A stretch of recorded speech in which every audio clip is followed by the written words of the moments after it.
sees this article. Former NFL wide receiver Brandon Marshall says he'd outclass Deontay Wilder in a fight. I've been publicly against this. I've been privately against this. I pulled Brandon aside, even though I've actually never been in the same room with him. Here's another quote from him. No, I don't have a win under my belt, or a loss, or a knockout. So when I was against it, I was like, Brandon, this isn't good. This is dangerous. He's a professional fighter. Wrong tact for me, Nick. I should have appealed to Brandon's ego. Be like, Brandon, you're undefeated, dude. There's no reason to take any risk here and put a blemish on your perfect record. So that's my new tag. Brandon, you're Mr. Perfect. Yeah. Don't do it. Yeah. Guys, it's worse than you think. I'm gonna play for you some audio from our dear friend and colleague, Brandon Marshall. Please just hit it. Please. Deontay Wilder, obviously, we know him for his power. I mean, he's a freak athlete. But what I would say is I would challenge Deontay Wilder to dive a little deeper into the sweet science. And that's where I think I separate myself from a lot of these heavyweights is the sweet science. I'm going to outbox him. I'm going to outclass him if I ever get that opportunity. And I'll say this, too. You know, if it doesn't happen before September, I'm going to retire. Grand opening, grand closing. Brandon Marshall threatening his retirement from a sport he's never actually participated in. Brandon, I watched this entire interview. I don't doubt your sincerity. I do doubt your sanity. You, at one point in the interview, said you would need to fight Wilder as a warm-up to fight someone else. Brandon, what if he says yes? James Wilson is the real dog. Yeah, James Wilson. You're not worried about Anthony Joshua or Deontay Wilder. James Wilson, who must be a Sasquatch because he's the only person you're afraid of. Brandon, you have now this is an exploding offer. You have said if it doesn't happen by September, you're retiring. What if he says he's doing this? What if he says yes? Then we're doing it, Nick. He hasn't thought that then far. We're doing it, he hasn't gotten that far. It's the same thing. Did you back down to the Buffalo Mafia? Did you back down? I'm not going to back down. Literally kill me, Brandon. He's you know how many street fights I've been in? The world. You know how many street fights? Brandon. Street fights. They have gloves on. It's easy. That's easy. I've been boxing since I was 6 years old. You're talking about the sweet science. Well, I feel like we're not going to get to the bottom of that. So instead, I'll take you through my own personal life to tell you why Tom Brady is, in fact, the true GOAT. Quick story. Last night, I'm getting ready for bed. I say to my family, good night, everyone. I'm going to go prepare for the show. Steph says to me, can you just quickly get water bottles for the girls? Fine. I fill up the water bottles. I give them their water bottles by their bed. The 7-year-old. Mom, can you tell me a quick story? Tell her a quick story. I'm like, goodbye. The little one, the 5-year-old. Mom, can you tuck me in? By the time I got into bed, I was exhausted. I prepared nothing for the show and I fell asleep. My mistake? Not pulling in Tom Brady.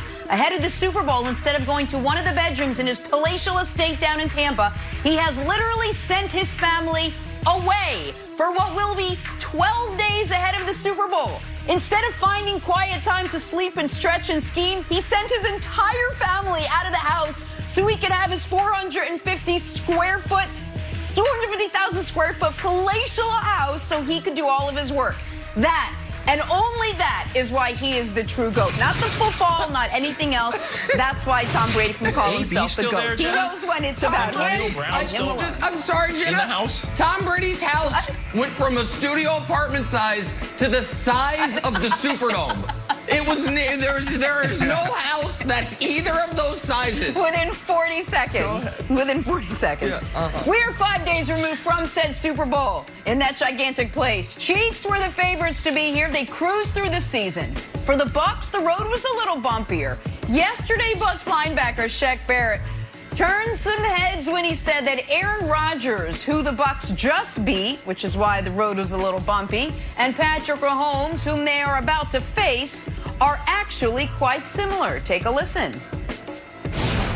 Was like not a rough draft. I would say it was pretty close to a final essay with Mahomes and Rodgers. They both really similar. They're practically the same, could do the same thing. It's just Mahomes a little younger version of them.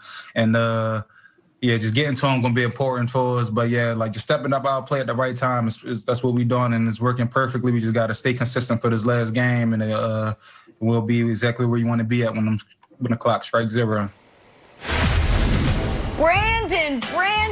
Brandon, would it be a mistake for this Bucs team to prepare for Mahomes like they prepared for Aaron Rodgers? This is a loaded question, Jenna, because there's so much to these teams, and we don't have enough time to break down the individual matchups from the wide receivers, the tight ends, and also the offensive line. So I'm going to go back to Week 12 when they played. Nick, man, your boys could have put up 40 points on Tampa Bay and Todd Bowles. But if it wasn't for a few fluky plays, you know, it would have been lights out for Tampa even more. They end up losing by 3, but there was a few missed field goals, some fluky plays in the red zone, and there was a couple other things, mishaps in the second half.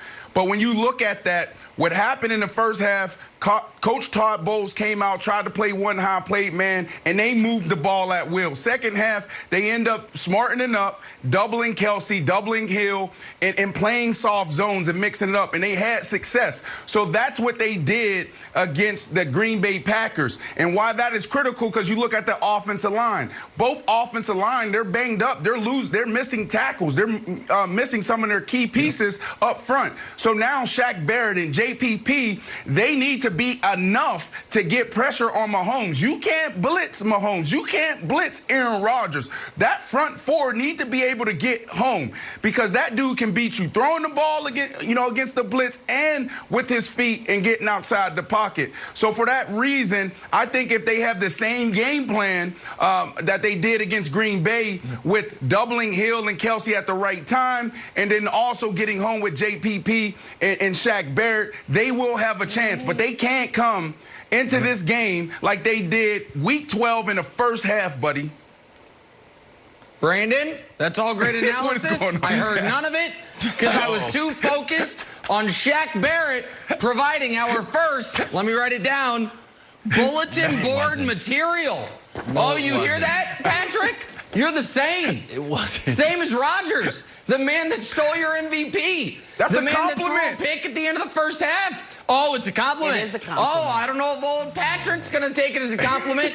The only thing Patrick and Aaron Rodgers have in common is endorsement ads. And Patrick's better at that, too. Guess what Patrick Mahomes would have done, Wiles? He would have run it in on that third down. And if he hadn't, you know what I damn sure know? Patrick's coach would have trusted him to go for it on fourth. But no. Shaq Barrett says, oh, same thing. We've been here before. We've played this guy. We played him last week. We beat him. Forced a turnover. Forced critical 3-and-outs after Tom Brady threw a couple interceptions. So Brandon's analysis might all be right. That's all sounds great. Double this guy, double that guy. Have 15 guys on the field. I think that'll help probably. But what I heard was bulletin board material. It wasn't. I heard That's an not insult bulletin board material. Oh, it's bulletin board material, buddy. Let you know right now. He's insulting Patrick Mahomes. That's what it was. He was asked that question. Go ahead, It was sent to him of like, hey, was this like a rough draft? He's like, no, he didn't make that up out of whole cloth. He was sort of led to that. It is not trash talk. Brandon, it feels like with all, and you can break it down to be more complicated, but I'm buying the Nick Wright theory that the best defense is a good offense, that you got to play the Raiders defense, which is basically like, hey, score 40 points and hope the Chiefs get penalized a lot. Do you think that that's the actual plan? Or my second theory is this: strategic stops, just like a strategic stop of Aaron Rodgers at the end. Aaron Rodgers had a good game. I don't think that game is going to go on like the "we played awesome" plaque for the Bucs defense.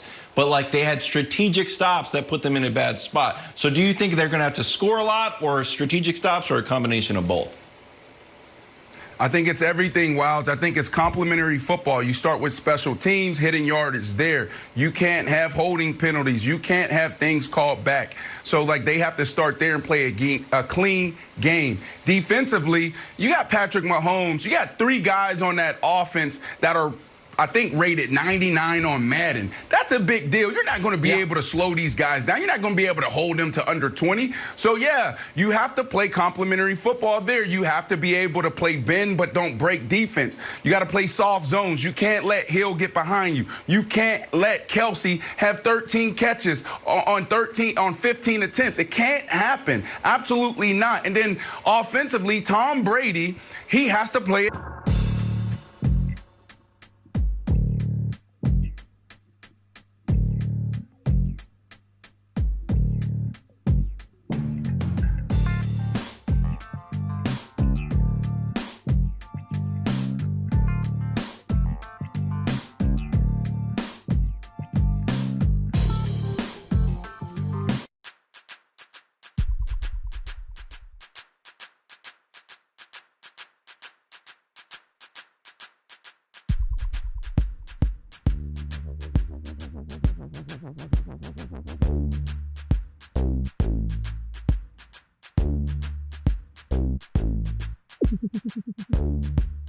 They can come in and compete right away. This is your guy. Let it come back in the Senior Bowl, all right? Beautifully. Like 2 touchdowns in the third quarter. Absolutely love him, resident GM, Kellen Mond. See, there you go. Oh. All right. That's the type of analysis that America is looking for. Here's what we're not looking for. What is Your old buddy, Kevin Wildes, woke up doing some research for the show, goes on to Bleacher Report and sees this article. Former NFL wide receiver Brandon Marshall says he'd outclass